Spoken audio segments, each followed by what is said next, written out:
They thought the old man was senile. They mocked his final wishes. They laughed during the funeral. But when the lawyer read the last line of the will, jaws hit the floor. In one savage sentence, he exposed every lie, every betrayal, every dirty little secret they tried to bury. What started as a funeral turned into the most shocking family scandal ever caught on tape. You won't believe what he did from beyond the grave, and who he left everything to. This isn't just a story. It's a masterclass in revenge. Hit play because justice never dies quietly. Harold Whitmore sat in the creaky leather recliner by the front window of his old Victorian house in Maplewood, New Jersey. At 82, his hands trembled a bit when he lifted his tea, but his mind? Sharp as the blade he used to whittle wooden toys for his grandkids, back when they still visited. His children had stopped calling regularly years ago. Peter, the oldest, lived in Silicon Valley, drowning in tech startups and divorces. Then there was Denise, always judging, always posting self-righteous parenting tips online like a modern-day Mary Poppins with a glass of Pinot. Twins Carla and Craig. Well, one was too busy traveling and the other had turned Harold's basement into a storage unit for failed business ideas. None of them cared about Harold unless it was about money. He'd overheard Craig once whispering to Denise at Thanksgiving, "You think he's got anything left? That house could sell for $1 million." Harold had smiled from the hallway. They'd written him off. A sweet, doddering old man. A burden. A ghost in his own house. But ghosts, Harold thought, know all the secrets. And some come back with unfinished business. Every morning, Harold shuffled into the sunroom and sat across from the photo of his late wife, Margaret. She had passed 12 years ago, but her presence lingered like a warm memory and a sharp warning.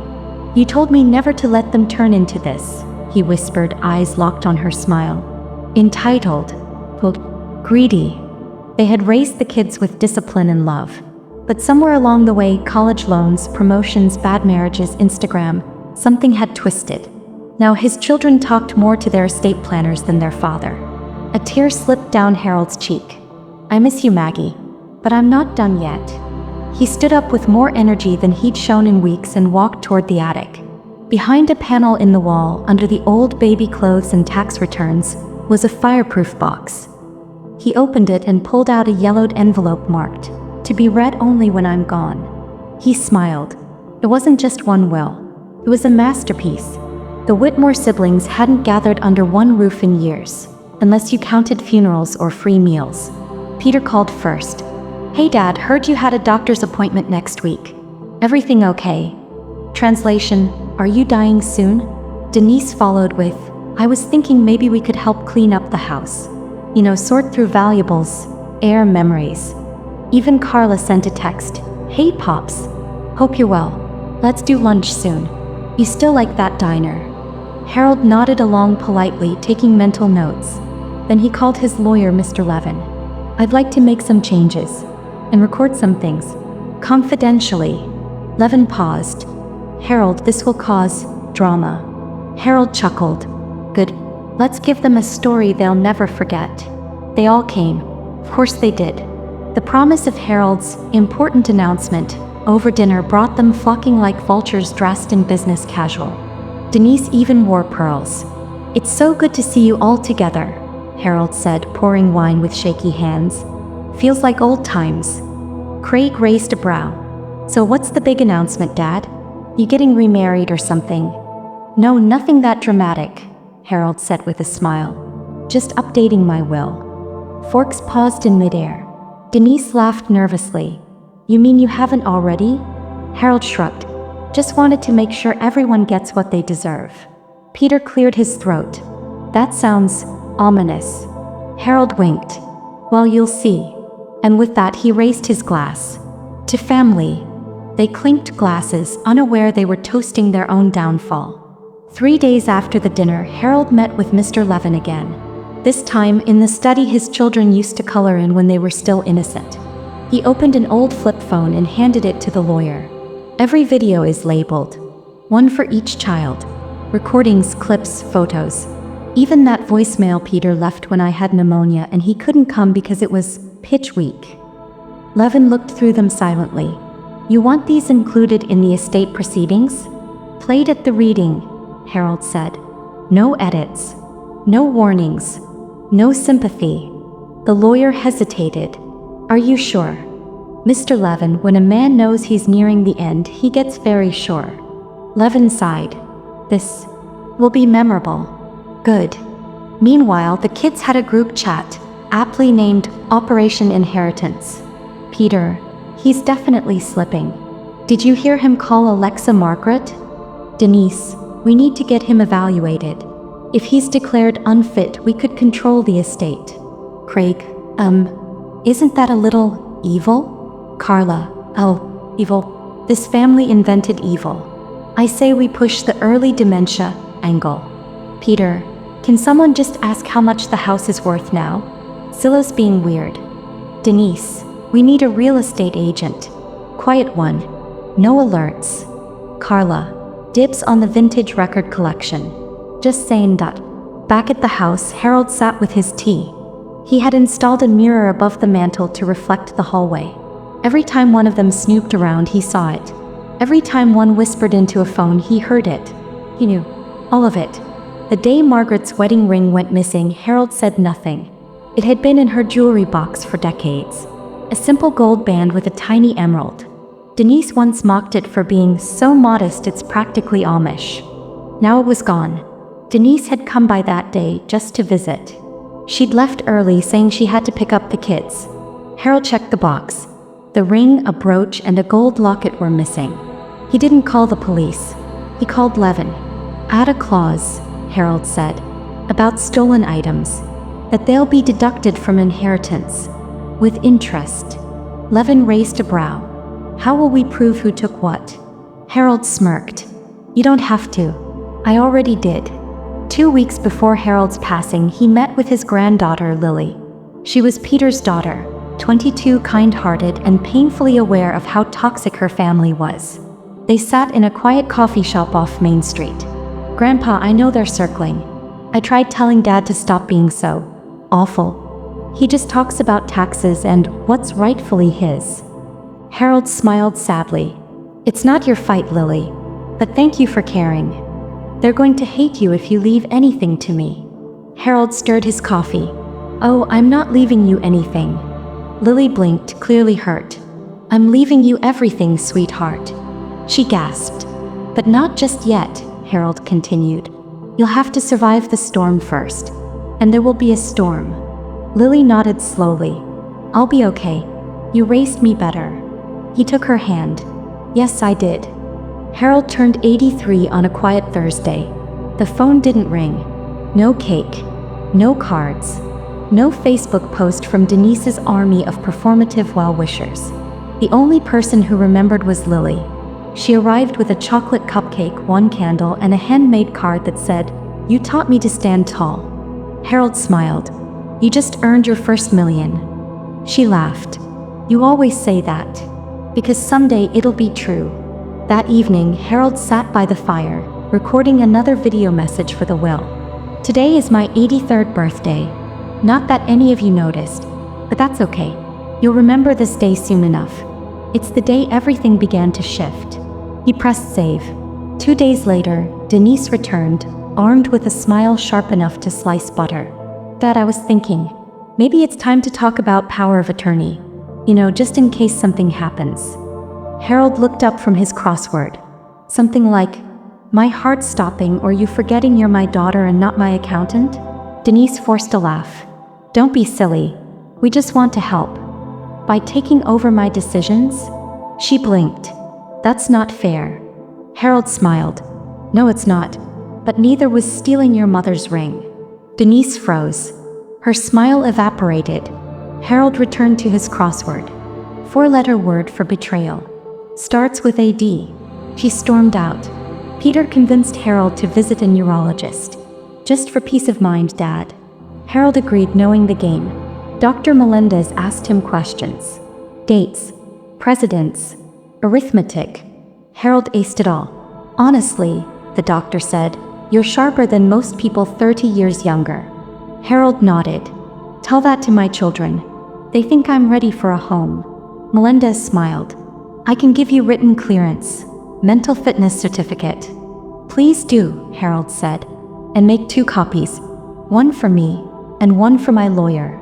Mr. Levin received the final draft of Harold's will the following Tuesday. It was bold, brutal, brilliant. Each child received a personal video message, legal notes, and, most shockingly, detailed accountings of all their lies and betrayals, backed by receipts, surveillance clips, emails, and witness affidavits. And then, the twist. Lily would inherit the house, stocks, retirement fund, and art collection. Denise would get a signed photo of her mother. Peter would receive an old iPod with voicemail recordings. Carla would get a vintage suitcase labeled, "To match the life you're always running from." Craig, a single $1. For every business idea that cost me $1,000. And the final line, if any beneficiary contests this will, their entire share, if any, is immediately revoked and donated to the Humane Society, the only creatures who ever showed me unconditional love. Levin looked up. They're going to riot. Harold nodded. Let them. I'll be watching. At 2 a.m., Carla crept up the front steps of Harold's home. She didn't knock. She had a spare key. She tiptoed inside, avoiding the creaky floorboards like a practiced thief. Her goal, Harold's safe. She remembered the old man once saying the combo was their wedding anniversary. She found it in his study, hidden behind a sliding bookshelf. Her hands trembled as she entered the date. Inside were papers, jewelry, and a sealed envelope labeled, "If you're reading this without permission, congratulations. You've just lost everything." Carla gasped. A tiny red light blinked in the corner. Harold, watching from his bedroom monitor, smiled and whispered, "Checkmate." Craig couldn't take the tension. His startup had just collapsed. Creditors were calling. And the idea of getting cut out of the will? Too much. He showed up unannounced, pacing the porch like a salesman on Red Bull. "Dad, listen. I know we've had our issues, but I've changed. I'm in therapy now. I read books. I even planted a garden." Harold raised a brow. "In your apartment? It's a window box. But it counts." Harold chuckled. "Craig, I love you. But you don't plant roots. You chase exits." Craig looked away. "You're really gonna cut me out, huh?" "Son," Harold said softly, "you did that all by yourself." That final Sunday was golden. Lily came by with a picnic basket and her guitar. They sat on the porch swing, eating sandwiches and listening to the wind whisper through the trees. "Grandpa, are you scared?" Harold looked up. "No, not of dying. I'm scared of being forgotten, of having lived and let myself be erased." "You'll never be forgotten. I promise." He looked at her, eyes misty. "That's why I picked you, Lily. You see people. You saw me." They watched the sunset hand in hand. That night, Harold wrote his last journal entry. Then, with peace in his heart, he went to sleep. And didn't wake up. It was supposed to be simple. Small chapel. Modest service. But nothing was simple with the Whitmores. Peter arrived in a Tesla, phone in hand. Denise brought a PR consultant to manage optics. Craig was late and Carla wore sunglasses indoors, hungover. Lily stood near the casket, calm and composed. The pastor cleared his throat. "We are gathered to remember Harold Whitmore, a man of principle, love, and surprising wit." Peter leaned toward Denise. "You think he left us anything valuable?" Before she could answer, the lawyer, Mr. Levin, approached the podium. "In accordance with Harold's wishes, we'll now proceed to the will reading, with video." Gasps. Murmurs. A collective tightening of throats. And then Harold's face filled the screen. "Hello, family," he began. "If you're seeing this, I'm finally resting. But you won't be."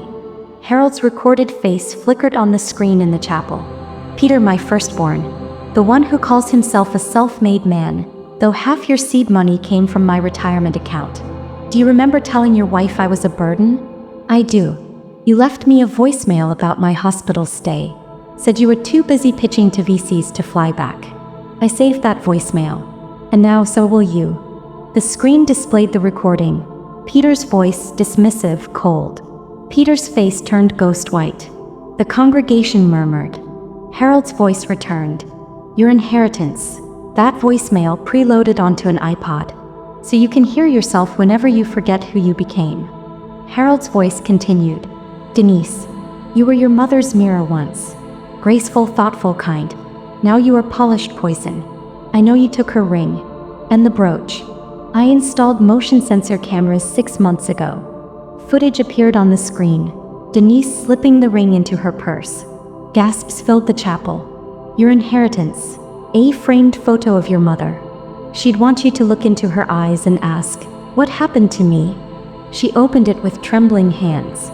Dear Lily, if you're reading this, the storm has passed. You survived. I knew you would. Use what I left you not to hoard but to build. Not to impress but to uplift. Start the community garden you always talked about. Restore this house. Fill it with laughter. Fill it with music. And one last thing. Forgive them. Not for them. For you. Because I've carried bitterness and it's heavier than grief. Love you always, Grandpa. Lily cried for the first time since the funeral. Then she picked up her guitar and sat on the porch.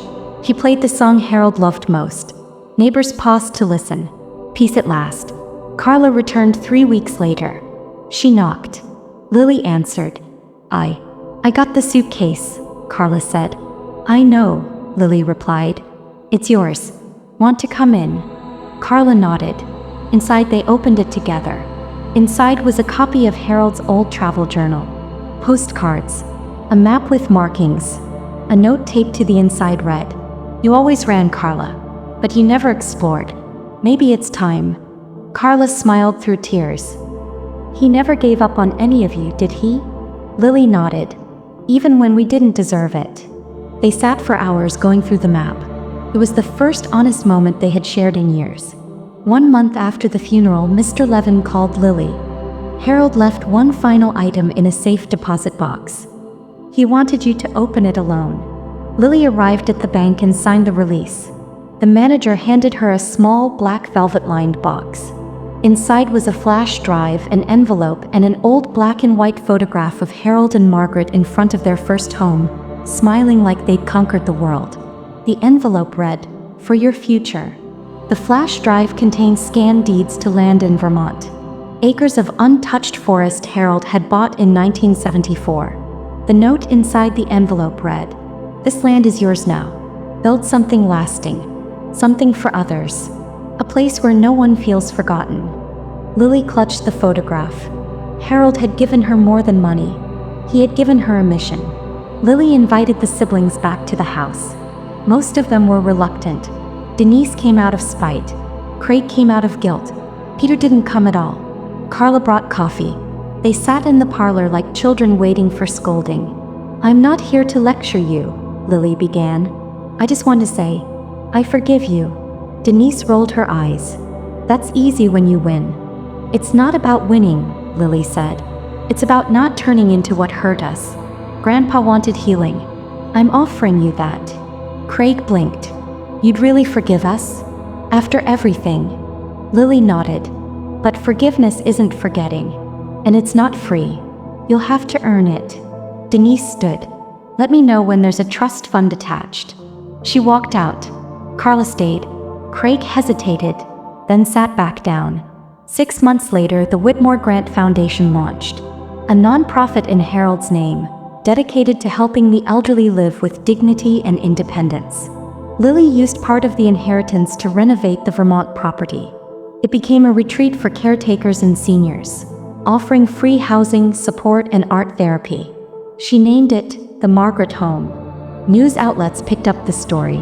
A viral-turned philanthropic mission. From shame to service. Carla handled community outreach. Craig ran logistics. Even Denise, behind closed doors, made anonymous donations. The family had cracked. But something better was growing in the fracture.